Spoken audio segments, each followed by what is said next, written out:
નામની એક કંપની હતી, પાવર સપ્લાય કરતી હતી, ઇન્ડિયામાં કામ કરવા આવેલી 90ના દાયકામાં, અને પછી ફરચામાં ગઈને એના ડિરેક્ટર્સ એ બધા જેલમાં ગયા. પછી રોબર્ટ કપલાને એની પર પુસ્તક લખ્યું, the rise and fall of Enron, કારણ કે ફોર્ચ્યુન 500 કંપની હતી. The rise and fall of એનરોન.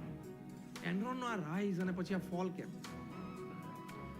ખૂબ સંશોધન પછી રોબર્ટ કપલાના પુસ્તકમાં લખે છે કે તમારી કંપનીનો ગ્રોથ એ 38% ટેન્જિબલ એસેટ્સ ઉપર આધારિત છે. કે તમારી પાસે એક ઓફિસ હોય, તમારી પાસે 5 કર્મચારીઓ હોય, તમારી પાસે થોડું ફંડ હોય, એ બધી તમારી ટેન્જિબલ એસેટ્સ કહેવાય. ટેન્જિબલ એસેટ્સ સ્થૂળ દેખાય એવી, મારી ઓફિસ આ રહી, મારા 4 માણસો, આ મારી પ્રોપર્ટી, જે આંખથી દેખાય ને એ બધી ટેન્જિબલ પ્રોપર્ટી કહેવાય. કોઈ પણ કંપનીનો ગ્રોથ, એનો વિકાસ 38% ટેન્જિબલ એસેટ્સ ઉપર છે, અને 62%, 100 માંથી 38 જાય એટલે 62% ઇનટેન્જિબલ એસેટ્સ ઉપર છે. ઇનટેન્જિબલ એસેટ્સ શું? કે જે તમને આંખથી ન દેખાય. કર્મચારી સાથે તમારો વ્યવહાર એ સ્થૂળ આંખથી કદાચ તમે મૂલ્યાંકન ન કરી શકો. તમારી સદભાવના, માર્કેટમાં તમારી ક્રેડિટ, આ બધી ઇનટેન્જિબલ વેલ્યુઝ છે. તમારી નીતિમત્તા, પ્રામાણિકતા, એ તમારી ઇનટેન્જિબલ એસેટ છે.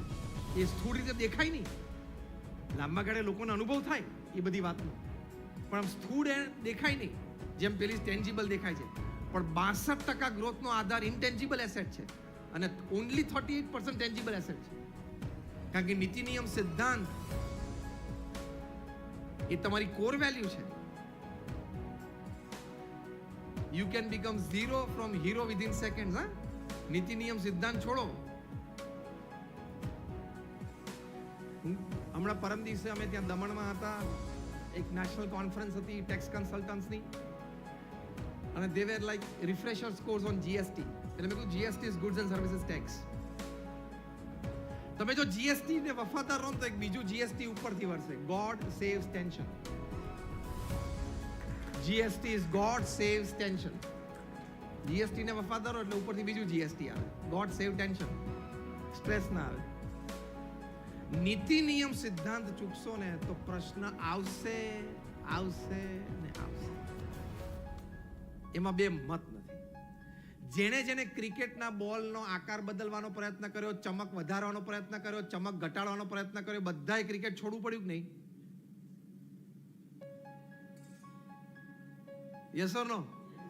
જેણે બેંક જોડે ચેડા કરે, બધે ભારત છોડવું પડ્યું કે નહીં? કોક લંડન જતા રહ્યા, કોક કેરેબિયન આઇલેન્ડ જતા રહ્યા. નીતિ નિયમ સિદ્ધાંતથી કોઈ મોટું નથી. હું ઘણી વખત હસતા કહું છું કે તમે ઇલેક્ટ્રિક એન્જિનિયર હોય, 40 વર્ષનો અનુભવ હોય, મોટી કોર્પોરેશનના ચેરમેન હોય, તો તમને કઈ પ્લગમાં આંગળી નાખવાનો અધિકાર નથી. તમે આમ રવિવારે સવારે ચાનો કપ લઈને બેઠા હોય, સન્ડે ટાઈમ્સ લઈને આમ કોલર ઊંચા કરો પ્લગની સામે, ઇલેક્ટ્રિક પ્લગ, કે તારી ડિસ્ટ્રીબ્યુશન આખા સ્ટેટમાં હું કરું છું, હું જીબીનો ચેરમેન છું, અને 40 વર્ષનો હું અનુભવી છું, અને આ ચેરમેનની આંગળી, હા ધ્યાન રાખજે, એમ કહીને પણ તમે પ્લગમાં નાખો તો ત્યાં કઈ હારતોરાથી તમારું સ્વાગત થવાનું છે? ચોંટાડી દે, મરી જાઓ. Electricity doesn't know your post position and power. Electricity તમારા પોસ્ટ પોઝિશન પાવરને ઓળખતી નથી. In the same way, ethics, norms and disciplines doesn't know your post position and power. નીતિ નિયમ સિદ્ધાંતને તમારી પોસ્ટ પોઝિશન પાવરની ખબર જ નથી. જેમ ઇલેક્ટ્રિસિટીને ખબર નથી ને તમને ચોંટાડી દે, હાડપિંજર કરી નાખે, એમ નીતિ નિયમ સિદ્ધાંત પણ તમને હાડપિંજર તરત કરી નાખે. યસ નો થઈ જાય. હરપડ્યું શું બોલ્યો? યસ બેંક નો બેંક થઈ જાય. આખી યસ બેંક નો બેંક થઈ ગઈ. કોઈને અધિકાર નથી નીતિ નિયમ સિદ્ધાંત સાથે ચેડા કરવાના. તમે કિંગ ઓફ ધ સ્કાઈઝ હોય તો શું થઈ ગયું? તમારે ભારત ડિપ્લોમેટિક પાસપોર્ટ ઉપર છોડવું પડે.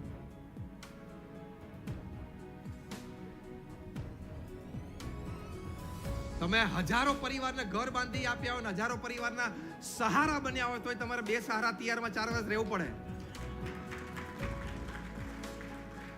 હજારો પરિવારના સહારા, અને તો પણ તિહારમાં 2 સહારા. 20,000 કરોડનો માણસ 4 વર્ષ તિહારમાં બેસહારા. એટલે કોઈ માની ના લેતા કે હું કરી આગુ પાછું કરીને છટકી જઈશ. જે દિવસે ક્લચમાં આવશો ને તે દિવસે ચોખ્ખી દેશી ભાષામાં રડતા નહીં આવડે. હા, અને તમારી લાઈન તો એવી છે જબરજસ્ત.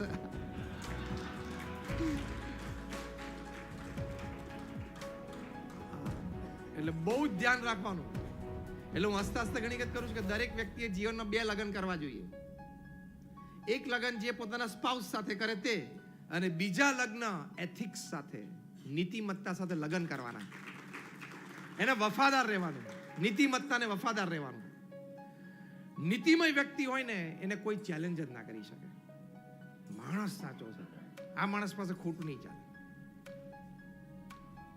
નીતિમત્તા હશે ને પૈસાદારને ચેલેન્જ કરી શકાય, બુદ્ધિશાળીને ચેલેન્જ કરી શકાય, કલાને ચેલેન્જ કરી શકાય, અનુભવને ચેલેન્જ કરી શકાય, વ્યાપક જનસંપર્કને પણ ચેલેન્જ કરી શકાય.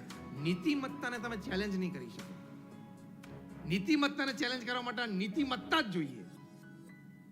અને ઓવર ધ યર્સ તમે ક્રેડિટ બાંધી હોય, ક્રેડિટ બાંધતા 40 વર્ષ થશે અને ક્રેડિટ ગુમાવતા 4 સેકન્ડ. ક્રેડિટ ગુમાવતા 4 જ સેકન્ડ થશે. એક ફોન કોલ ખોટો, એક નિર્ણય ખોટો, એક સહી ખોટી, એક ખોટું 7 બારમાં નામ નંખાવો એટલે